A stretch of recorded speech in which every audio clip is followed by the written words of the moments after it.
Bienvenue dans le Flash Info de ce vendredi 15 avril. Bonjour à vous. Le 13e sommet des chefs d'État et de gouvernement des pays membres de l'Organisation de la coopération islamique OCI s'est ouvert hier à Istanbul. Cette première journée a été marquée par une allocution du président turc Recep Tayyip Erdogan et du représentant du président de la 12e session du sommet, le secrétaire général de l'OCI, Liad Amin Madani. Le chef de l'État ivoirien Alassane Ouattara prend part aux travaux de ce sommet. L'un des points essentiels est la lutte contre le terrorisme. La Direction générale des impôts dresse son bilan. Un peu plus de 420 milliards de francs CFA ont été mobilisés au titre des recettes fiscales pour le premier trimestre de l'année.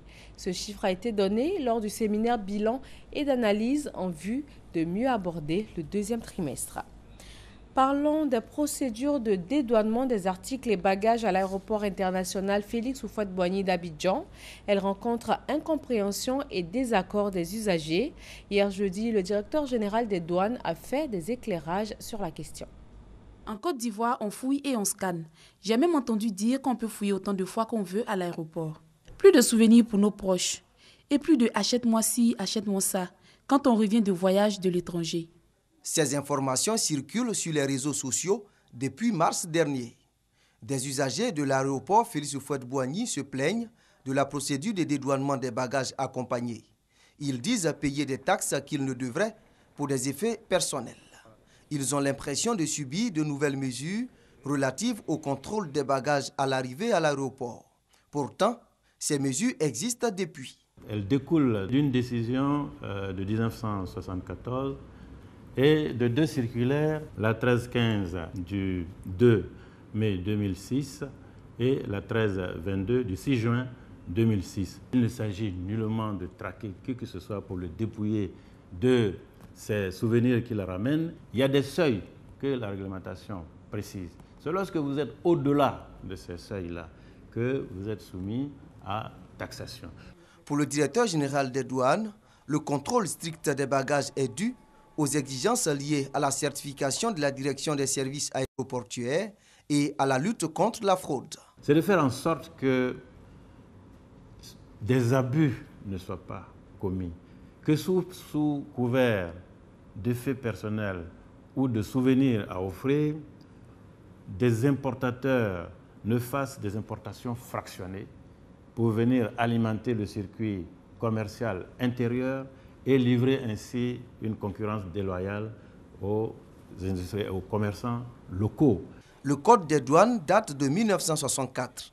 La Direction générale travaille à l'actualisation des procédures en tenant compte des préoccupations des usagers, a ajouté le général Issa Coulibaly. En attendant, le directeur général des douanes invite au respect des mesures douanières à l'aéroport Félix Houphouët-Boigny, surtout qu'elles sont similaires à celles mises en œuvre dans les pays de l'UEMOA, de la CEDEAO et dans plusieurs autres aéroports du monde. Un incendie s'est déclaré hier au grand marché de Bassam. 3 magasins sont partis en fumée avant que le feu ne soit circonscrit par les jeunes Bassamois avant l'arrivée des sapeurs-pompiers. La gendarmerie nationale a ouvert une enquête afin de déterminer les causes de l'incendie. Il était surnommé l'œil de Bamako. Le photographe malien Malik Sidibé est décédé hier soir à l'âge de 80 ans. L'artiste récompensé par de nombreuses distinctions internationales luttait depuis plusieurs années contre un cancer. Le chef de l'État béninois Patrice Talon a présidé mercredi son premier conseil des ministres. Une vingtaine de décrets signés par son prédécesseur Thomas Boni-Yahi ont été abrogés. Il s'agit notamment du décret relatif aux primes accordées aux directeurs de cabinet des ministères, aux secrétaires généraux et adjoints. Il s'agit aussi du décret portant sur les statuts particuliers des corps et personnels de l'administration, des douanes et droits indirects. La procédure d'engagement dans la fonction publique des agents recrutés par concours en janvier 2015 a également été suspendue. Selon Human Rights Watch, au moins 30 000 personnes ont fui les combats opposant les djihadistes aux rebelles dans le nord de la Syrie au cours des dernières 48 heures. Human Rights Watch a accusé les gardes frontières turcs de tirer sur des déplacés qui s'approchent de la frontière.